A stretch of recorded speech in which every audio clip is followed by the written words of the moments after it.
Sa unang tingin ay aakalain mong ordinaryong sculpture lamang ang mga ito. Ngunit kung titingnan ng mabuti ay nai-stretch pala ang mga ulo nito at naibabalik pa nga ito ni ate sa original form. Kamangha-mangha rin ang illusion ng isang ito na tila gumagalaw. Hindi po ito puno kundi isang obra ni kuya. Napaka-realistic tingnan, di ba? Ang mga ganito palang sculpture ay gawa lamang sa papel. Nasa 20,000 na pirasong papel daw ang nagagamit sa isang full body sculpture. Grabe, sobrang daming papel nun. Gamit ang simpleng materials at pagiging creative, maaari palang makabuo ng ganitong kaganda at kadetalyadong sculptures.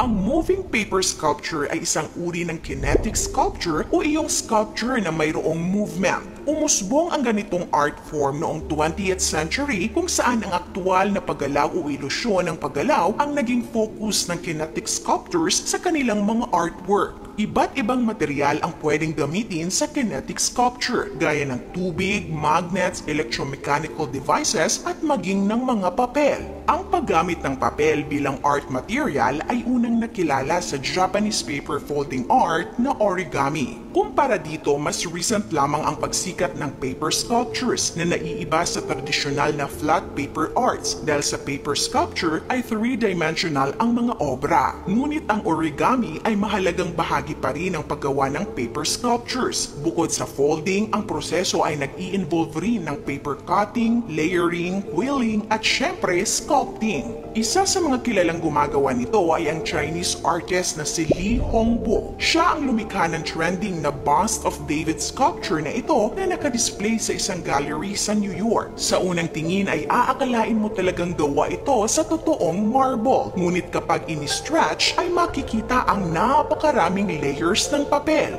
Ayon kay Li Hongbo, napakaraming posibilidad ang taglay ng paper sculptures. Nagtatransform ito at maaaring i-stretch, i-twist at i-bend sa iba't ibang paraan. At alam nyo ba na ang full body sculpture na ito ay ginamitan daw ng 20,000 na pirasong papel. Kapag naman ang bahaging itaas ng katawan lamang, nasa 5,000 na pirasong papel ang mano-mano niyang pinagdidikit gamit ang glue. Pagkatapos ay sa kanya ito ginugupit at hinuhugis. Ang oras na ginugugol sa paggawa ng mga ganitong sculpture ay nakadepende sa laki at disenyo. 40 days daw ang inabot sa pag-ukit sa isang ito at mas matagal pa ang hihintayin upang mag-settle ang materyales o maging stable na inaabot ng 1 year. Inabot ng 12 years bago mahasa si Li Hongbo sa prosesong ito. Ngunit open pa rin naman siya sa paggawa ng custom pieces na may starting price na $60,000 o mahigit 3.4 million pesos. Marami pang ibang paper sculptures ang unti-unting nakikilala sa mundo at dahil sa kakayahan nilang gawing kamangha-mangha ang isang karaniwang bagay ay nagagawa nilang kumita ng milyon-milyong halaga. Ikaw ka-awesome, anong artwork ang kaya mong gawin mula sa papel?